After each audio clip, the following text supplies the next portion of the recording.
ಎಲ್ಲರಿಗೂ MCQ master ಕ್ವಿಜ್ಗೆ ಸ್ವಾಗತ.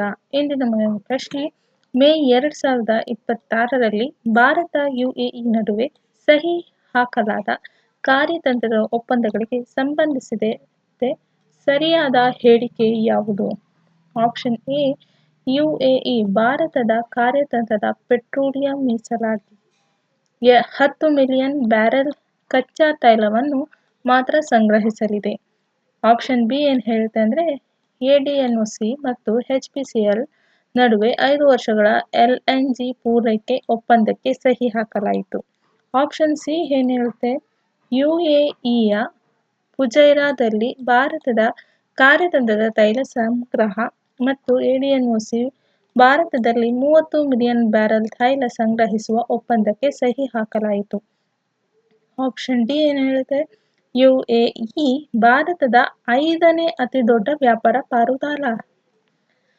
ಈ ಆಪ್ಷನ್ಸ್ ಅಲ್ಲಿ ಸರಿಯಾದ ಉತ್ತರ ಯಾವುದು ಅಂತ ನೋಡೋದಾದ್ರೆ ಆಪ್ಷನ್ ಸಿ ಸರಿಯಾದ ಉತ್ತರ. ಏನು ಹೇಳುತ್ತೆ ಆಪ್ಷನ್ ಸಿ, UAE ಫುಜೈರಾದಲ್ಲಿ ಭಾರತದ ಕಾರ್ಯತಂತ್ರದ ತೈಲ ಸಂಗ್ರಹ ಮತ್ತು ADNOC ಭಾರತದಲ್ಲಿ 30 ಮಿಲಿಯನ್ ಬ್ಯಾರೆಲ್ ತೈಲ ಸಂಗ್ರಹಿಸುವ ಒಪ್ಪಂದಕ್ಕೆ ಸಹಿ ಹಾಕಲಾಯಿತು ಅಂತ. Option C is the correct answer. Option A ಏನಕ್ಕೆ ತಪ್ಪು ಏನು ಹೇಳುತ್ತೆ ನೋಡೋದ.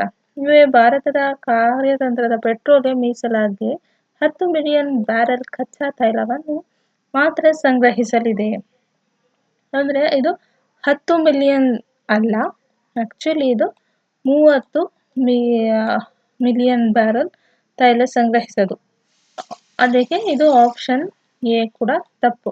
ಆಪ್ಷನ್ ಬಿ ಏನಕ್ಕೆ ತಪ್ಪು ಅಂದರೆ ADNOC ಮತ್ತು HPCL ನಡುವೆ LNG ಒಪ್ಪಂದವು 10 ವರ್ಷಗಳ ಅವಧಿಯದ್ದು, 5 ವರ್ಷ ಅಲ್ಲ. ಇದು ಕೂಡ 5 ವರ್ಷ ಅಲ್ಲ, 10 ವರ್ಷ ಅವಧಿ ಆಗಿರೋದು. ಒಪ್ಪಂದಕ್ಕೆ ಸಹಿ ಆಗಿರೋದು 10 ವರ್ಷಕ್ಕೆ. ಸೊ ಅದಕ್ಕೇನೆ ಆಪ್ಷನ್ ಬಿ ಕೂಡ ತಪ್ಪು. ಆಪ್ಷನ್ ಡಿ ಏನಕ್ಕೆ ತಪ್ಪು ಅಂದರೆ UAE ಭಾರತದ 5ನೇ ಅತಿ ದೊಡ್ಡ ವ್ಯಾಪಾರ ಪಾಲುದಾರ ಅಂತ ಇದೆ. 5ನೇ ಅಲ್ಲ, ಆ್ಯಕ್ಚುಲಿ ಅದು 3ನೇ ಪಾಲುದಾರ, ಅತಿ ದೊಡ್ಡ ಪಾಲುದಾರ. ಸೊ ಅದಕ್ಕೇನೆ ಆಪ್ಷನ್ ಡಿ ಕೂಡ ತಪ್ಪಾದ ಉತ್ತರ ಆಗಿರುತ್ತೆ. ಮುಂದಿನ ಪ್ರಶ್ನೆ, ಮೇ 18, 2026ರಂದು ಓಸ್ಲೋದಲ್ಲಿ ನಡೆದ ಭಾರತ-ನಾರ್ವೆ ವ್ಯಾಪಾರ ಮತ್ತು ಸಂಶೋಧನಾ ಶೃಂಗಸಭೆಗೆ ಸಂಬಂಧಿಸಿದಂತೆ ಸರಿಯಾದ ಹೇಳಿಕೆ ಯಾವುದು? ಆಪ್ಷನ್ ಎ ಏನು, ಇದು ಭಾರತೀಯ ಪ್ರಧಾನಮಂತ್ರಿಯ 10 ವರ್ಷಗಳಲ್ಲಿ ನಾರ್ವೆಗೆ ಮೊದಲ ಭೇಟಿಯಾಗಿದೆ ಅಂತ ಹೇಳುತ್ತೆ.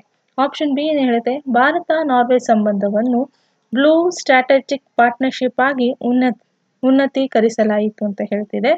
ಆಪ್ಷನ್ ಸಿ ಏನು ಹೇಳುತ್ತೆ, ಪ್ರಧಾನಿ ಮೋದಿ ಭಾರತ-ನಾರ್ವೆ ಸಂಬಂಧವನ್ನು ಗ್ರೀನ್ ಸ್ಟ್ರಾಟಜಿಕ್ ಪಾರ್ಟ್ನರ್ಶಿಪ್ ಆಗಿ ಉನ್ನತೀಕರಿಸಿದರು ಮತ್ತು 2030ರೊಳಗೆ 500 ಗಿಗಾವ್ಯಾಟ್ ಸ್ವಚ್ಛ ಇಂಧನ ಗುರಿಯನ್ನು ಘೋಷಿಸಿದ್ದರು ಅಂತ ಹೇಳ್ತಿದೆ. ಆಪ್ಷನ್ ಡಿ ಏನು ಹೇಳುತ್ತೆ, ನಾರ್ವೆ ಭಾರತದ ರಕ್ಷಣಾ ಕ್ಷೇತ್ರದಲ್ಲಿ ಹೂಡಿಕೆ ಮಾಡಲು ಅನುಮತಿ ಇಲ್ಲ ಅಂತ ಹೇಳ್ತಿದೆ. ಇನ್ನು ಸರಿಯಾದ ಉತ್ತರ ಬಂದು ನೋಡೋದಾದ್ರೆ option C is the right answer. ಏನಂತೆ, ಪ್ರಧಾನಿ ಮೋದಿ ಭಾರತ-ನಾರ್ವೆ ಸಂಬಂಧವನ್ನು ಗ್ರೀನ್ ಸ್ಟ್ರಾಟಜಿಕ್ ಪಾರ್ಟ್ನರ್ಶಿಪ್ ಆಗಿ ಉನ್ನತೀಕರಿಸಿದರು ಮತ್ತು 2030ರೊಳಗೆ 500 ಗಿಗಾವ್ಯಾಟ್ ಸ್ವಚ್ಛ ಇಂಧನ ಗುರಿಯನ್ನು ಘೋಷಿಸಿದರು ಅಂತ ಈ ಶೃಂಗಸಭೆ, ಸಂಶೋಧನಾ ಶೃಂಗಸಭೆ, ನಾರ್ವೆ ವ್ಯಾಪಾರ ಮತ್ತು ಭಾರತ-ನಾರ್ವೆ ವ್ಯಾಪಾರ ಶೃಂಗಸಭೆಯಲ್ಲಿ ಈ ಮೋದಿ ಅವರು ಹೇಳ್ತಾರೆ. Option C is the right answer. ಇನ್ನು ಆಪ್ಷನ್ ಎ ಯಾಕೆ ತಪ್ಪು ಅಂದರೆ ಇದು 43 ವರ್ಷಗಳಲ್ಲಿ ಭಾರತೀಯ ಪ್ರಧಾನಮಂತ್ರಿ ಮೊದಲ ನಾರ್ವೆ ಭೇಟಿ, 10 ವರ್ಷ ಅಲ್ಲ. ಇದು 43 ವರ್ಷಗಳಲ್ಲಿ ಇದು ಮೊದಲ ಭೇಟಿಯಾಗಿದೆ ನಾರ್ವೆಗೆ ಪ್ರಧಾನಮಂತ್ರಿ ಅವ್ರದ್ದು, 10 ವರ್ಷಗಳಲ್ಲ. ಇನ್ನು ಆಪ್ಷನ್ ಬಿ, ಸೊ ಅದಕ್ಕೆ option A is the wrong answer. Option B ಯಾಕೆ ತಪ್ಪು ಅಂದರೆ ಭಾರತ-ನಾರ್ವೆ ಸಂಬಂಧವನ್ನು ಬ್ಲೂ ಸ್ಟ್ರಾಟಜಿಕ್ ಶಿಪ್ ಆಗಿ ಉನ್ನತೀಕರಿಸಿದರು ಅಂತ ಇದೆ. ಅದು ಬ್ಲೂ ಸ್ಟ್ರಾಟಜಿಕ್ ಅಲ್ಲ, ಆ್ಯಕ್ಚುಲಿ ಅದು ಗ್ರೀನ್ ಸ್ಟ್ರಾಟಜಿಕ್ ಪಾರ್ಟ್ನರ್ಶಿಪ್ ಆಗಿ ಉನ್ನತೀಕರಿಸಿದ್ದರು, ಬ್ಲೂ ಅಲ್ಲ. ಸೊ ಅದಕ್ಕೆ ಇದು ಕೂಡ ಆಪ್ಷನ್ ಬಿ ಕೂಡ ರಾಂಗ್ ಆನ್ಸರ್. ಆಪ್ಷನ್ ಡಿ ಯಾಕೆ ತಪ್ಪು ಅಂದರೆ ಇದೇನು ಹೇಳುತ್ತೆ, ಹೂಡಿಕೆ. ಆಪ್ಷನ್ ಡಿ ಭಾರತ ರಕ್ಷಣಾ ಕೈಗಾರಿಕಾ ಕಾರಿಡಾರ್ನಲ್ಲಿ ನಾರ್ಡಿಕ್ ರಕ್ಷಣಾ ಸಂಸ್ಥೆಗೆ 100% FDI ಅವಕಾಶ ನೀಡಲಾಗಿದೆ. ಆಯ್ತಾ? ಸೊ ಇದು ಕೂಡ ಆಪ್ಷನ್ ಡಿ ಕೂಡ ರಾಂಗ್ ಆನ್ಸರ್ ಆಗಿದೆ. ಅನುಮತಿನೇ ಇಲ್ಲ ಅಂತ ಇದೆ ಆಕ್ಚುಲಿ ಇಲ್ಲಿ. ಅನುಮತಿ ಅಲ್ಲ, 100% ಅವಕಾಶ ನೀಡಲಾಗಿದೆ ಅಂತ option D. So option C is the right answer. ಇನ್ನು ಮುಂದಿನ ಪ್ರಶ್ನೆ ನೋಡೋದಾದ್ರೆ, ಮೇ 2026ರಲ್ಲಿ ವಿದೇಶಾಂಗ ಸಚಿವ ಡಾಕ್ಟರ್ ಎಸ್ ಜೈಶಂಕರ್ ಅವರ ಜಮೈಕಾ, ಸುರಿನಾಮ್ ಮತ್ತು ಟ್ರಿನಿಡಾಡ್ ಮತ್ತೆ ಟೊಬಾಗೊ ಭೇಟಿಗೆ ಸಂಬಂಧಿಸಿದಂತೆ ಸರಿಯಾದ ಹೇಳಿಕೆ ಯಾವುದು ಅಂತ ಹೇಳ್ತಿದೆ. ಆಪ್ಷನ್ ಎ ಏನು ಹೇಳುತ್ತೆ, ಈ ಭೇಟಿಯು 5 ದಿನಗಳದಾಗಿತ್ತು ಮತ್ತು ಕೇವಲ ವ್ಯಾಪಾರ ಒಪ್ಪಂದಗಳ ಮೇಲೆ ಕೇಂದ್ರೀಕೃತವಾಗಿತ್ತು. ಆಪ್ಷನ್ ಬಿ ಏನು ಹೇಳುತ್ತೆ, ಈ ಮೂರು ರಾಷ್ಟ್ರಗಳು ಭಾರತದೊಂದಿಗೆ ಗಿರ್ಮಿಟಿಯಾ ಸಮುದಾಯದ ಮೂಲಕ ವಿಶೇಷ ಐತಿಹಾಸಿಕ ಸಂಬಂಧ ಹೊಂದಿವೆ ಮತ್ತು ಭೇಟಿಯು ಸೌತ್ ಸಹಕಾರವನ್ನು ಬಲಪಡಿಸುವ ಗುರಿ ಹೊಂದಿತ್ತು. ಆಪ್ಷನ್ ಸಿ ಏನು ಹೇಳುತ್ತೆ, ಈ ಭೇಟಿಯ ಸಂದರ್ಭದಲ್ಲಿ ಭಾರತವು ಈ ಮೂರು ರಾಷ್ಟ್ರಗಳೊಂದಿಗೆ ಮುಕ್ತ ವ್ಯಾಪಾರ ಒಪ್ಪಂದಕ್ಕೆ ಸಹಿ ಹಾಕಿತ್ತು ಅಂತ ಹೇಳ್ತಿದೆ.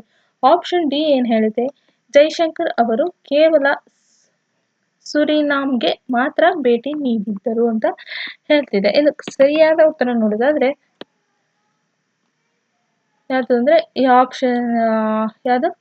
Option B is the right answer. ಏನು ಹೇಳ್ತಿದೆ, ಈ ಮೂರು ರಾಷ್ಟ್ರಗಳು ಭಾರತದೊಂದಿಗೆ ಗಿರ್ಮಿಟಿಯಾ ಸಮುದಾಯ ಮೂಲಕ ವಿಶೇಷ ಐತಿಹಾಸಿಕ ಸಂಪರ್ಕ ಹೊಂದಿವೆ ಮತ್ತೆ ಭೇಟಿಯು ಸೌತ್ ಸಹಕಾರವನ್ನು ಬಲಪಡಿಸುವ ಗುರಿ ಕೂಡ ಹೊಂದಿದೆ.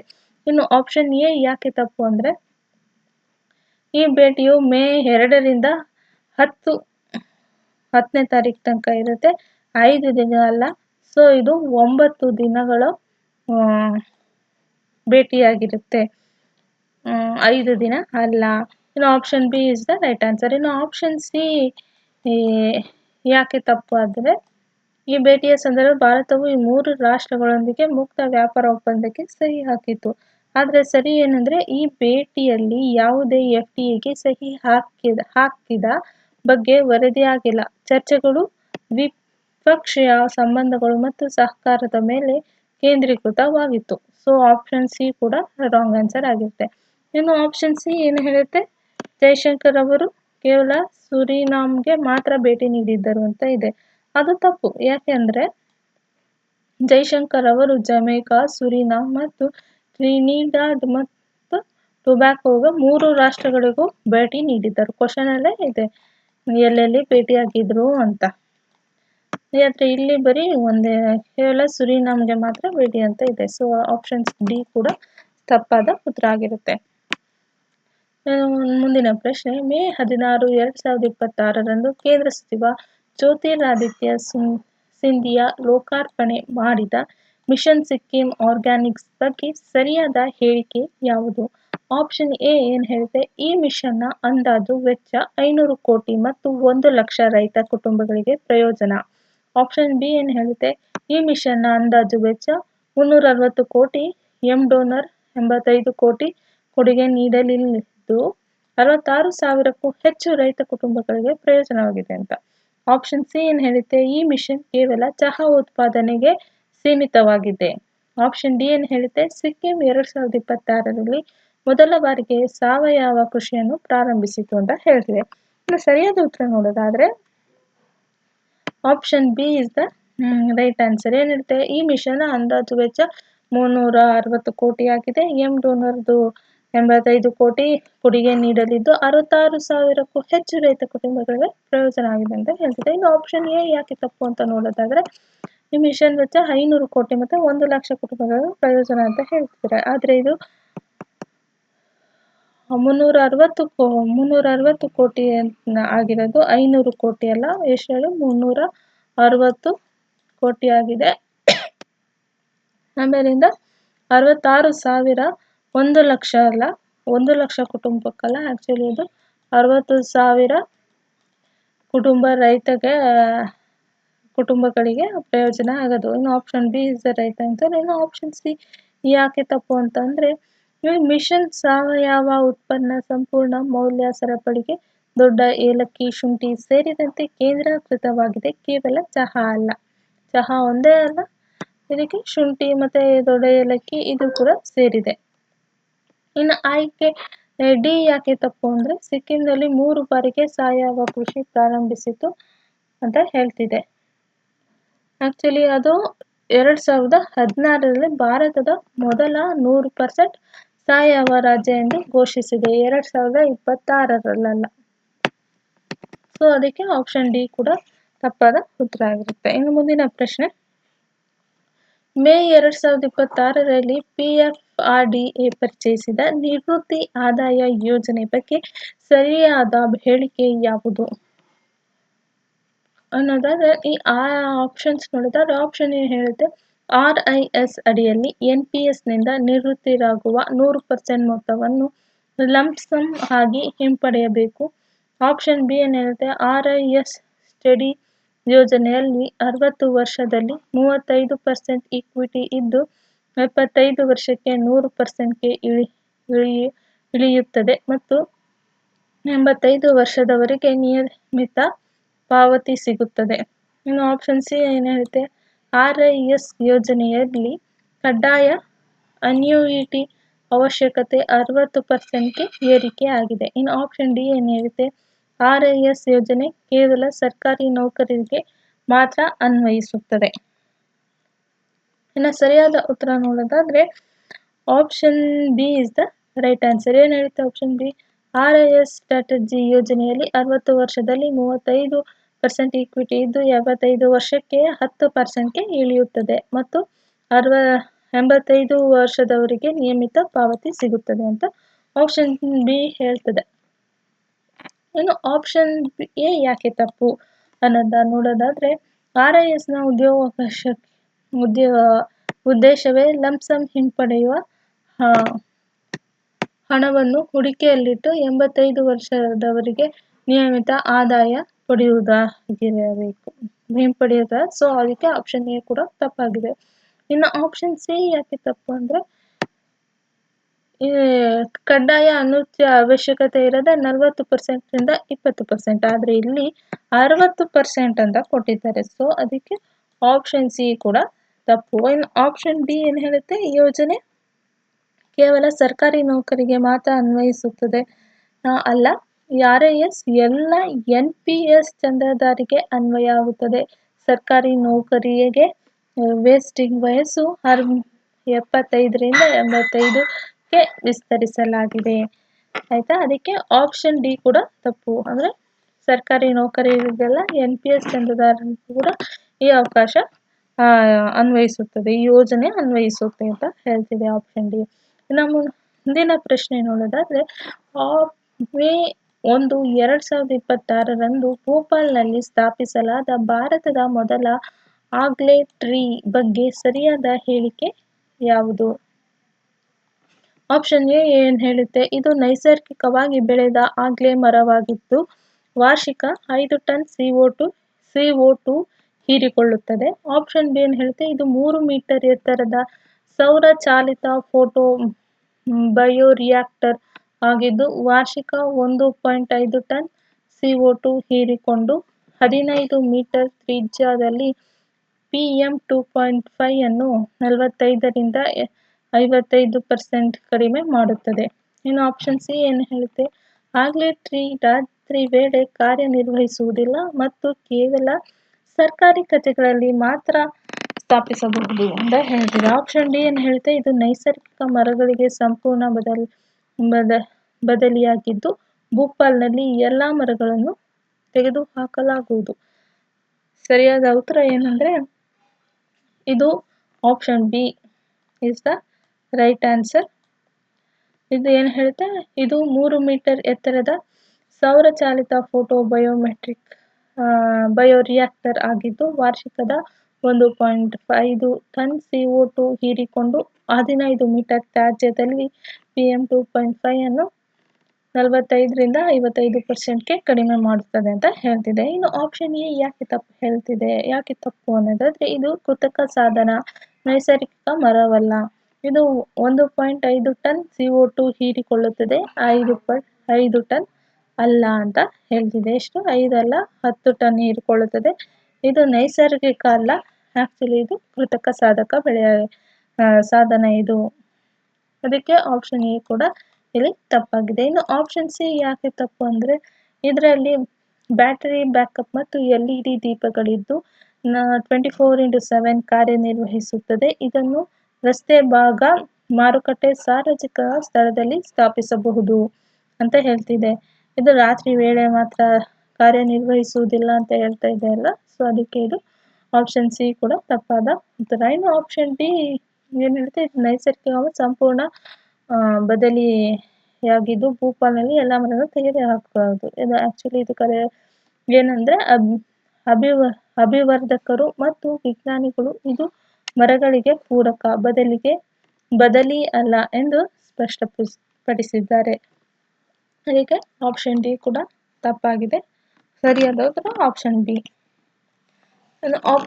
ಸರಿಯಾದ ಮುಂದಿನ ಪ್ರಶ್ನೆ ಏನು ಅಂದರೆ 2026-27ನೇ ಸಾಲಿಗೆ ಲೋಕಸಭಾ ಸ್ಪೀಕರ್ ಓಂ ಬಿರ್ಲಾ ರಚಿಸಿದ ಮಹಿಳಾ ಸಬಲೀಕರಣ ಸಮಿತಿಗೆ ಸಂಬಂಧಿಸಿದಂತೆ ಸರಿಯಾದ ಹೇಳಿಕೆ ಯಾವುದು? ಆಪ್ಷನ್ಸ್ ನೋಡಿದ ಈ ಸಮಿತಿಯ ಅಧ್ಯಕ್ಷೆ ಹೇಮಾ ಮಾಲಿನಿ ಮತ್ತು ಸಮಿತಿಯಲ್ಲಿ ಕೇವಲ ಲೋಕಸಭಾ ಸದಸ್ಯರು ಮಾತ್ರ ಇದ್ದಾರೆ. ಆಪ್ಷನ್ ಬಿ ಏನು ಹೇಳುತ್ತೆ, ಸಮಿತಿಯು 30 ಸದಸ್ಯರನ್ನು ಹೊಂದಿದ್ದು ಡಾಕ್ಟರ್ ಡಿ ಪುರಂದೇಶ್ವರಿ ಅಧ್ಯಕ್ಷೆಯಾಗಿದ್ದಾರೆ ಮತ್ತು ಸುಧಾಮೂರ್ತಿ ಪಿಟಿ ಉಷಾ ರಾಜ್ಯಸಭಾ ಸದಸ್ಯರಾಗಿದ್ದಾರೆ. ಆಪ್ಷನ್ ಸಿ ಮಹಿಳಾ ಸಬಲೀಕರಣ ಸಮಿತಿಯನ್ನು ಮೊದಲ ಬಾರಿಗೆ 2005ರಲ್ಲಿ ರಚಿಸಲಾಯಿತು. ಆಪ್ಷನ್ ಡಿ ಏನು ಹೇಳುತ್ತೆ, ಈ ಸಮಿತಿಯ ಅವಧಿ 5 ವರ್ಷ ಮಾತ್ರ ಅಂತ ಹೇಳ್ತಿದೆ. ಇನ್ನು ಸರಿಯಾದ ಉತ್ತರ ಏನಂದ್ರೆ ಈ option B is the right answer. ಏನು ಹೇಳುತ್ತೆ, ಆಪ್ಷನ್ ಬಿ ಸಮಿತಿಯು 30 ಸದಸ್ಯರನ್ನು ಹೊಂದಿದ್ದು ಡಾಕ್ಟರ್ ಡಿ ಪುರಂದೇಶ್ವರಿ ಅಧ್ಯಕ್ಷೆಯಾಗಿದ್ದಾರೆ ಮತ್ತೆ ಸುಧಾಮೂರ್ತಿ ಪಿಟಿ ಉಷಾ ರಾಜ್ಯಸಭಾ ಸದಸ್ಯರಾಗಿದ್ದಾರೆ ಅಂತ ಇದು ಸರಿಯಾದ ಉತ್ತರ. ಆಪ್ಷನ್ ಎ ಯಾಕೆ ತಪ್ಪು ಅಂದರೆ ಈ ಸಮಿತಿಯ ಅಧ್ಯಕ್ಷೆ ಡಾಕ್ಟರ್ ಡಿ ಪುರಂದೇಶ್ವರಿ ಹೇಮಾ ಮಾಲಿನಿ ಅಲ್ಲ. ಹೇಮಾ ಮಾಲಿನಿ ಇದರ ಅಧ್ಯಕ್ಷತೆಯಾಗಿದ್ದು ಡಾಕ್ಟರ್ ಡಿ ಪುರಂದೇಶ್ವರಿ ಮತ್ತೆ ಹೇಮಾ ಮಾಲಿನಿ ಅಲ್ಲ. ಸಮಿತಿಯಲ್ಲಿ ಲೋಕಸಭೆ 20ಕ್ಕೂ ಜಾಸ್ತಿ ಅಧಿಕಾರ ಲೋಕಸಭಾ, ರಾಜ್ಯಸಭಾದಲ್ಲಿ 10 ಸದಸ್ಯರಿದ್ದಾರೆ. ಸೊ ಅದಕ್ಕೆ ಇಲ್ಲಿರೋ ಆಪ್ಷನ್ಸ್ ಕೊಟ್ಟಿರೋದ್ರಲ್ಲಿ ಆಪ್ಷನ್ ಕೆ ಕೂಡ ತಪ್ಪಾಗಿದೆ. ಇನ್ನು ಆಪ್ಷನ್ ಸಿ ಯಾಕೆ ತಪ್ಪು ಅಂದರೆ ಮಹಿಳಾ ಸಬಲೀಕರಣ ಸಮಿತಿಯನ್ನು ಮೊದಲ ಬಾರಿಗೆ 2005ರಲ್ಲಿ ರಚಿಸಲಾಯಿತು.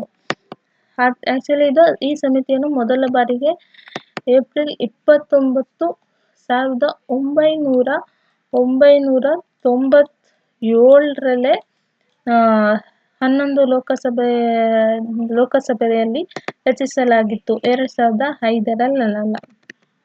ಯಾವಾಗ ಸಬಲೀಕರಣ ಸಮಿತಿ ರಚಿಸಿತು ಅಂದರೆ 1997ರಲ್ಲಿ ಆಗಿರೋದು, 2005ರಲ್ಲಿ ಅಲ್ಲ. ಇನ್ನು ಆಪ್ಷನ್ ಡಿ ಏನು ಹೇಳುತ್ತೆ, ಈ ಸಮಿತಿಯ ಅವಧಿ 1 ವರ್ಷಕ್ಕೆ ಮೀರುವಂತಿಲ್ಲ ಮತ್ತೆ ಪ್ರತಿ ವರ್ಷ ಪುನರ್ರಚನೆ ಆಗಿರುತ್ತೆ. ಇಲ್ಲಿ ಆಪ್ಷನ್ ಡಿ ಏನು ಹೇಳ್ತಾ ಇದೆ, ಈ ಅವಧಿ 5 ವರ್ಷ ಅಂತ ಹೇಳ್ತಾ ಇದೆ. 5 ವರ್ಷ ಅಲ್ಲ, ಇದು ಎವ್ರಿ ಇಯರ್ ಕೂಡ ಇದು ಹೊಸದಾಗಿ ಫಾರ್ಮ್ ಆಗುತ್ತೆ, ಜೊತೆಗೆ ಪುನರ್ರಚನೆ ಕೂಡ ಆಗುತ್ತೆ.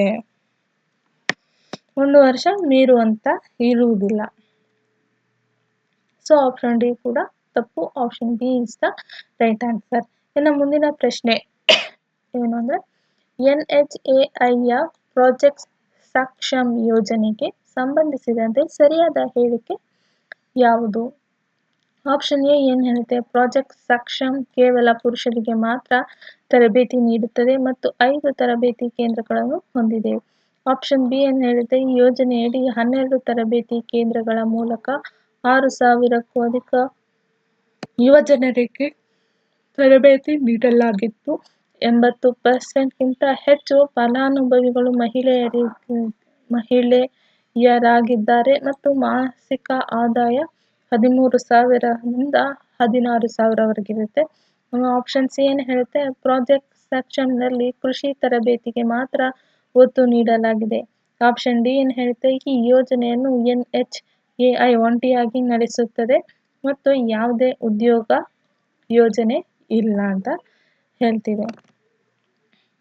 ಸರಿಯಾದ ಉತ್ತರ ಏನು ಹೇಳುತ್ತೆ, ಈ ಯೋಜನೆಯಡಿ 12 option B is the right answer. ಈ ಯೋಜನೆಯಡಿ 12 ತರಬೇತಿ ಕೇಂದ್ರಗಳ ಮೂಲಕ 6,000ಕ್ಕೂ ಅಧಿಕ ಯುವಜನರಿಗೆ ತರಬೇತಿ ನೀಡಲಾಗಿದೆ ಮತ್ತು 80%ಗಿಂತ ಹೆಚ್ಚು ಫಲಾನುಭವ ಮಹಿಳೆಯರಿದ್ದಾರೆ.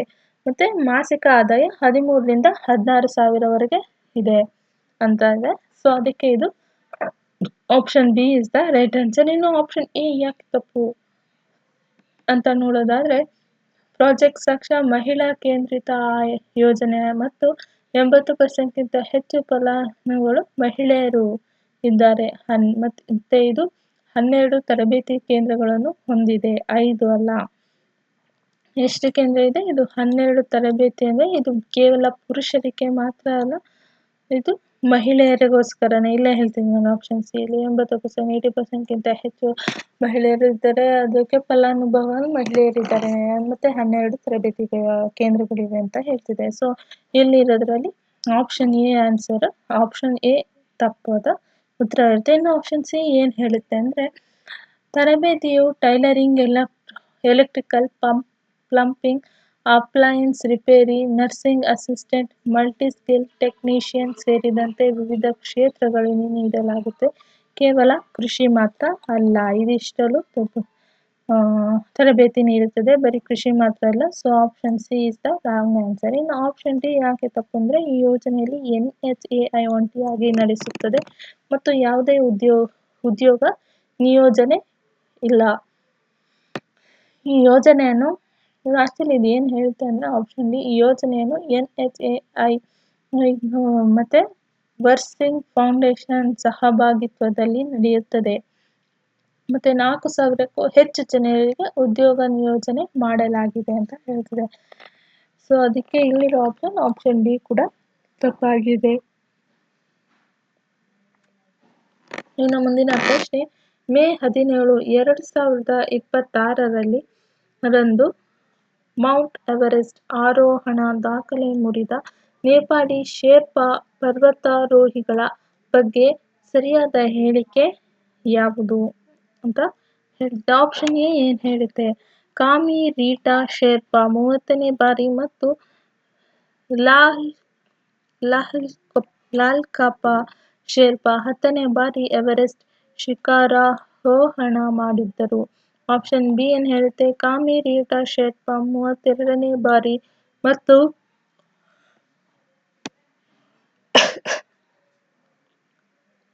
ಲಾಲ್ಕಾ ಶೇರ್ಪಾ 11ನೇ ಬಾರಿಗೆ ಎವರೆಸ್ಟ್ ಶಿಖರಾರೋಹಣ ಮಾಡಿ ತಮ್ಮದೇ ದಾಖಲೆಯನ್ನು ಮುರಿದರು.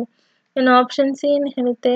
ಲಾಲ್ಕಾ ಶೇರ್ಪಾ ಪುರುಷರಲ್ಲಿ ಅತಿ ಹೆಚ್ಚು ಬಾರಿ ಎವರೆಸ್ಟ್ ಏರಿದ ದಾಖಲೆ ಹೊಂದಿದ್ದಾರೆ. ಇನ್ನು ಆಪ್ಷನ್ ಡಿ ಏನು ಹೇಳುತ್ತೆ? ಕಾಮಿ ರೀಟಾ ಶೇರ್ಪಾ ಮೊದಲ ಬಾರಿಗೆ 2020ರಲ್ಲಿ ಎವರೆಸ್ಟ್ ಏರಿದರು ಅಂತ ಹೇಳ್ತಿದೆ. ಇನ್ನು ಸರಿಯಾದ ಉತ್ತರ ನೋಡೋದಾದ್ರೆ, ಕಾಮಿ ರೀಟಾ ಶೇರ್ಪಾ 32ನೇ ಬಾರಿ ಮತ್ತು ಲಾಲ್ಕಾ ಶೇರ್ಪಾ 11ನೇ ಬಾರಿಗೆ ಎವರೆಸ್ಟ್ ಶಿಖರಾರೋಹಣ ಮಾಡಿ ತಮ್ಮದೇ ದಾಖಲೆಯನ್ನು ಮುರಿದಿದ್ದಾರೆ ಅಂತ option B is the right answer. ಇನ್ನು ಆಪ್ಷನ್ ಎ ಏನು ಹೇಳುತ್ತೆ?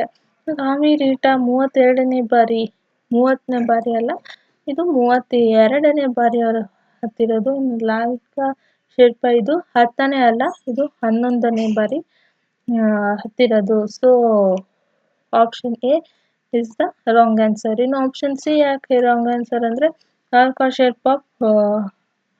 ಶೇರ್ಪಾ ಮಹಿಳೆ ಮತ್ತು ಮಹಿಳೆಯರಲ್ಲಿ ಅತಿ ಹೆಚ್ಚು ಬಾರಿ ಏರಿದ ದಾಖಲೆ ಹೊಂದಿದ್ದಾರೆ, ಪುರುಷ ಅಲ್ಲ. ಸೊ ಆಪ್ಷನ್ ಸಿ ಕೂಡ ತಪ್ಪು. ಆಪ್ಷನ್ ಡಿ ಏನು ಹೇಳುತ್ತೆ? ಕಾಮಿ ರೀಟಾ ಶೇರ್ಪಾ ಮೊದಲ ಬಾರಿಗೆ 1994ರಲ್ಲಿ 1994ರಲ್ಲಿ ಅವರು ಫಸ್ಟ್ ಎವರೆಸ್ಟ್ ಏರಿರೋದು. ಸೊ ಆದರೆ ಇಲ್ಲಿ 2020 ಅಂತ ಕೊಟ್ಟಿದ್ದಾರೆ. So option D is the wrong answer. ನನ್ನ ಮುಂದಿನ ಪ್ರಶ್ನೆ, ಮೇ 14, 2026ರಂದು ಇರಾಕ್ನ ಪ್ರಧಾನಮಂತ್ರಿಯಾಗಿ ಪ್ರಮಾಣ ವಚನ ಸ್ವೀಕರಿಸಿದ ಅಲಿ ಫಾಲಿಹ್ ಖಾಜಿಮ್ ಅಲ್-ಜೈದಿ ಅವರ ಬಗ್ಗೆ ಸರಿಯಾದ ಹೇಳಿಕೆ ಯಾವುದು? ಆಪ್ಷನ್ ಏನಿದೆ? ಇವರು 50 ವರ್ಷ ವಯಸ್ಸಿನವರಾಗಿದ್ದು ಈ ಹಿಂದೆ ಇರಾಕ್ನ ವಿದೇಶಾಂಗ ಸಚಿವರಾಗಿದ್ದರು. ಆಪ್ಷನ್ ಬಿ ಏನು ಹೇಳುತ್ತೆ, ಇವರು 40 ವರ್ಷದ ವಯಸ್ಸಿನಲ್ಲಿ ಇರಾಕ್ನ ಅತ್ಯಂತ ಕಿರಿಯ ಪ್ರಧಾನಮಂತ್ರಿಯಾಗಿದ್ದರು ಮತ್ತು ಯಾವುದೇ ಪೂರ್ವ ರಾಜಕೀಯ ಹುದ್ದೆ ಹೊಂದಿರಲಿಲ್ಲ. ಆಪ್ಷನ್ ಸಿ ಏನು ಹೇಳುತ್ತೆ, ಇವರು ಇರಾಕ್ನ ಮೊದಲ ಮಹಿಳಾ ಪ್ರಧಾನಮಂತ್ರಿ.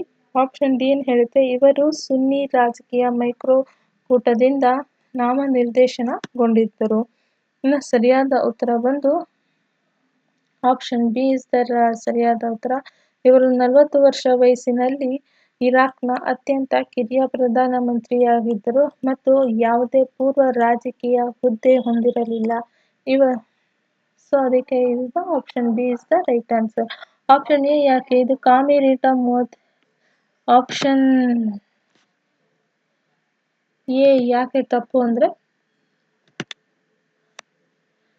ಅಲವ್ ಜೈನ್ ಅವರು ಮೇ 1, 1986ರಲ್ಲಿ ಜನಿಸಿದ್ದರು ಮತ್ತೆ ಆ ವರ್ಷ 40 ವರ್ಷದ ವಯಸ್ಸಿನವರು, 50 ವರ್ಷ ಅಲ್ಲ.